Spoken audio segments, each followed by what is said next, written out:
Hi friends, அனைவருக்கும் வணக்கம். இந்த வீடியோவில் என்ன பார்க்க போகிறோம் அப்படின்னா, நேற்றுக்கு வந்து கலைச்சொற்கள் எந்த வெப்சைட்லேருந்து கேட்டிருக்காங்க அப்படின்னு சொல்லிட்டு உங்களுக்கு வீடியோ போட்டிருந்தேன். நிறைய பேர் வந்து அந்த வெப்சைட் வந்து ஓப்பன் ஆகலை அப்படின்னு சொல்லியிருந்தீங்க. அந்த வெப்சைட் நேம் என்ன அப்படின்னா sorkuvai.tn.gov.in. சொர்க்குவைக்கு வந்து ஸ்பெல்லிங் வந்து sorkuvai.tn.gov.in. இதான் வந்து வெப்சைட் நேமு. இதை போட்டு வந்தீங்க அப்படின்னா ஓப்பன் ஆகும். ஆனால் மொபைலில் வந்து எடுத்தது இந்த பேஜ் ஓப்பன் ஆகாது. அந்த ஹோம் பேஜ் மட்டும், அந்த சிஎம் சார் ஃபோட்டோ அது மட்டும்தான் வந்து ஓப்பன் ஆகும் மொபைலில். அப்போ என்ன பண்ணுங்கள், கார்னரில் 3 டாட் இருக்கும். அதை கிளிக் பண்ணிவிட்டு கீழே வந்து கிளிக் பண்ணதும் ஒரு பாப்அப் மெனு ஓப்பன் ஆகும். அதில் கீழே பார்த்தீங்க அப்படின்னா டெஸ்க்டாப் சைட் வியூ அப்படின்னு சொல்லி ஒரு ஆப்ஷன் வரும். அதை செலக்ட் பண்ணிங்கன்னா உங்களுக்கு இந்த பேஜ் வந்து ஓப்பன் ஆயிரும். ஓகேவா? அதில் வந்து நீங்கள் உங்களுக்கு டிஎன்பிஎஸ்சியில் கேட்டிருக்கக்கூடிய ஒவ்வொரு வேர்ட்ஸையும் இதில் எடுத்து போட்டிங்க அப்படின்னா அந்த ஒவ்வொரு வேர்டுக்கான ஒவ்வொரு டிபார்ட்மெண்ட்டுக்கான மீனிங் என்ன. இப்போ ப்ரீமியம்னு எடுத்துக்கிட்டிங்கன்னா அதுக்கு வந்து ஒவ்வொரு டிபார்ட்மெண்ட்டுக்கும் மீனிங் என்ன அப்படிங்கிற மாதிரி நம்ம வந்து படிக்கணும். இப்போ எக்ஸாம்பிளுக்கு அட்மினிஸ்ட்ரேஷன் டிபார்ட்மெண்ட்டில் ப்ரீமியமுக்கு என்ன மீனிங், ஊக்க ஊதியம். அக்ரிகல்ச்சரில் வந்து ப்ரீமியமுக்கு என்ன மீனிங் அப்படின்னா தவணைத்தொகை. அக்ரிகல்ச்சர் எக்கனாமிக்ஸ் வேளாண் பொருளாதாரம், அதில் வந்து ப்ரீமியம்ங்கிற வேர்டுக்கு என்ன மீனிங்னா காப்பீட்டு கட்டணம். ஜென்ரலாக வந்து ப்ரீமியமுக்கு மீனிங் என்னென்னா முன் கட்டணம். மேத்தமெட்டிக்ஸில் வந்து ப்ரீமியமுக்கு என்ன மீனிங்னா உயர் மதிப்பு. அந்த மாதிரி வந்து டிபார்ட்மெண்ட் வைஸாக கொடுத்துருப்பாங்க. நம்ம வந்து இப்படி தான் நம்ம வந்து கலைச்சொற்களை வந்து படிக்கணும். அப்போது நேற்றுக்கு கூட நிறைய பேர் வந்து என்னென்னா கமெண்ட் பண்ணியிருந்தீங்க, இவ்வளோத்து நம்ம வந்து எப்படி படிக்கிறது அப்படிங்கிற மாதிரி கமெண்ட் பண்ணியிருந்தீங்க. அதே மாதிரி வந்து வெப்சைட்டில் இருக்கிறதா எங்களுக்கு தெரியுமே அப்படின்னு சொல்லியிருந்தீங்க.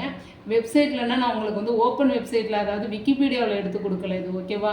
நீங்கள் விக்கிபீடியாவில் எடுத்து கொடுத்தேன்னா நான் வந்து வெப்சைட்டில் இருக்கிறது எங்களுக்கு தெரியும்னு நீங்கள் சொல்லிட்டு போகலாம். இது வந்து எதுக்காக நான் பர்டிகுலராக இந்த வெப்சைட் சொல்லியிருக்கேன் அப்படின்னா, இந்த வெப்சைட் வந்து தமிழ்நாடு கவர்மெண்ட், அதாவது அவர் கலைஞர் கருணாநிதி இருந்தப்பே இது வந்து ஆரம்பித்தது. இந்த கலைச்சொற்களுக்கு ஆராய்ச்சிக்கு ஒரு டீம் வந்து ஆராய்ச்சி பண்ணிகிட்டு இருக்காங்க. அதில் அவங்க வந்து மேகசின் வெளியிடுறாங்க, மந்த்லி மேகசின் வெளியிடுறாங்க இந்த கலைச்சொற்களுக்காகவே. அடுத்தது வந்து புக்கு வெளியிட்ருக்காங்க. ஸோ இவ்வளவு வந்து இதில் நடந்துகிட்டு இருக்கு. ஆக கொஸ்டின்ஸ் வந்து இதுலேருந்து தான் வந்து கேட்டிருப்பாங்க. நான் கரெக்டாக அனலைஸ் பண்ணிட்டு தான் நான் சொல்கிறேன். நான் வந்து உங்களுக்கு ஓப்பனாக விக்கிபீடியாவில் எடுத்துகிட்டு சொல்லலை. ஓகேவா? நீங்கள் வந்து வெப்சைட்டை போய் நல்லா பார்த்துட்டு அதுக்கு பிறகு கமெண்ட் பண்ணுங்கள். ஓகேவா?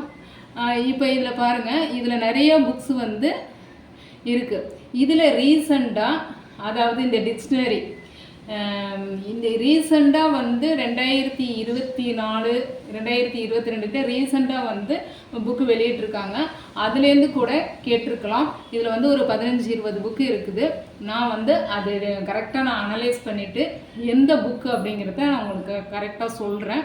அதனால் நீங்கள் வந்து இதில் ஹோம் பேஜில் வந்து ஒரு 15 லட்சம் வேர்ட்ஸ் இருக்குது அப்படின்னாட்டி நீங்கள் 15 லட்சத்தையும் படிக்கணுமா அப்படிங்கிற மாதிரி யோசிக்க வேண்டாம். அப்படி இருக்க வாய்ப்பே இல்லை. ரீசெண்டாக ஏதோ புக்கு வெளியிட்ருக்காங்க, அந்த புக்லேருந்து தான் இது கேட்டிருக்கணும். அதனால் இந்த புக்கு வந்து நான் மேக்ஸிமம் உங்களுக்கு எல்லாத்தையும் அனலைஸ் பண்ணிவிட்டு நான் வந்து ஃபைனலாக உங்களுக்கு புக் லிஸ்ட்டெல்லாம் நான் வெளியிடுறேன். அதே மாதிரி மற்ற கேள்விகளும் எதிலிருந்து இடம்பெற்றது அப்படின்னா, மற்ற கேள்விகள் பார்த்தீங்க அப்படின்னா தமிழ் இணைய கல்விக் கழகம், அதாவது தமிழ் விர்ச்சுவல் அகாடமி, இது போட்டு உள்ளே போனீங்க அப்படின்னா உங்களுக்கு வந்து இங்கே நூலகம்னு வரும். இதில் நூல்களை வந்து நிகண்டுகள், அகராதிகள், கலைச்சொற்கள், கலைக்களஞ்சியங்கள், இது மாதிரி இந்த டிபார்ட்மெண்ட் வைஸாக போனீங்கன்னா அதுலேயும் புக்கு கிடைக்கும். அதுபோக தமிழ் இணைய மின் நூலகம், அதாவது தமிழ் டிஜிட்டல் லைப்ரரி, இதுக்குள்ளே போனோம் அப்படின்னா இதில் வந்து நிறைய புக்ஸு, தமிழ் சம்மந்தப்பட்ட புக்ஸ் வந்து நிறைய புக்ஸு வந்து இருக்குது. இதுலேருந்து வந்து கூட உங்களுக்கு எல்லா கொஸ்டின்ஸும் வந்து இடம்பெற்று இருக்கிறது. அதனால் நான் ஃபுல்லாக வந்து அனலைஸ் பண்ணிகிட்ருக்கேன். எனக்கு ஒரு 2 or 3 days வந்து டைம் கொடுங்க. உங்களுக்கு நான் எல்லா இதுக்குமே வந்து அந்த வேர்ச்சொல்லாம் வந்து அவங்க ஆராய்ச்சி பண்ணி நிறைய புக்கு வெளியிட்ருக்காங்க.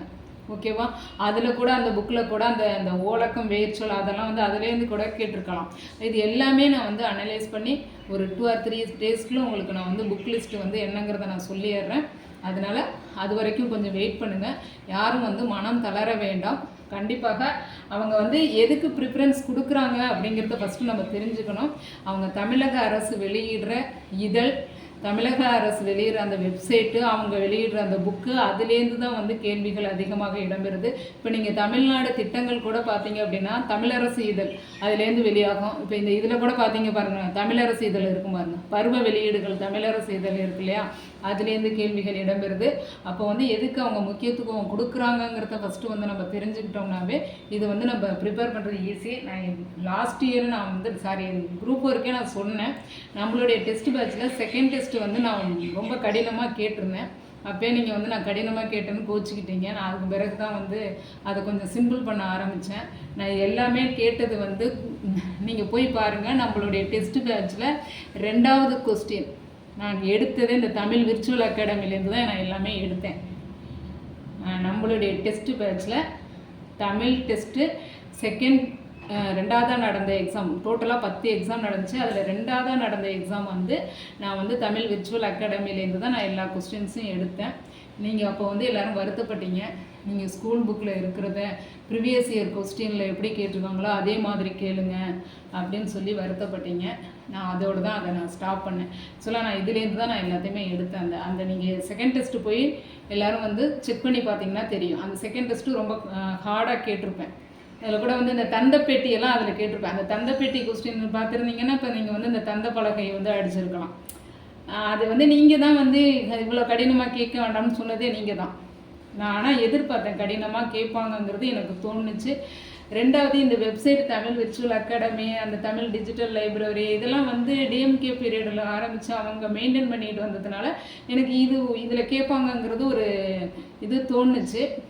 நீங்கள் சரி ஓகே நான் ஸ்கூல் புக்கை விட்டு போகிறேன் அப்படின்னு சொல்லி நீங்கள் ஃபீல் பண்ணீங்க. திரும்ப நான் ஸ்கூல் புக்குக்கே வந்துட்டேன். ஓகேவா? அதனால் மனம் தளர வேண்டாம். இப்போதைக்கு நான் வந்து எல்லாத்தையும் அனலைஸ் பண்ணிக்கிட்டு தான் இருக்கேன். அனலைஸ் பண்ணிவிட்டு ஃபைனலாக உங்களுக்கு வந்து குரூப் 2க்கு எந்தெந்த புக் லிஸ்ட்டு படிக்கணும் அப்படிங்கிறத சொல்கிறேன். அதே மாதிரி அவங்க எதுக்கு இம்பார்ட்டன்ஸ் கொடுக்குறாங்கங்கிறது தெரிஞ்சு போச்சு. ஓகேவா? அவங்களுடைய தமிழ்நாடு அரசாங்கம் வெளியிடுற அனைத்து இதையும் வந்து நம்ம கவனித்து அதுக்கு தகுந்த மாதிரி நம்மளுடைய ப்ரிப்ரேஷன் இருக்கணும். ஓகே, எதுவாக இருந்தாலும் உங்களுடைய கருத்துக்களை கமெண்டில் வந்து பதிவு செய்யுங்க. ஓகே, நன்றி. நெக்ஸ்ட் வீடியோவில் பார்க்கலாம்.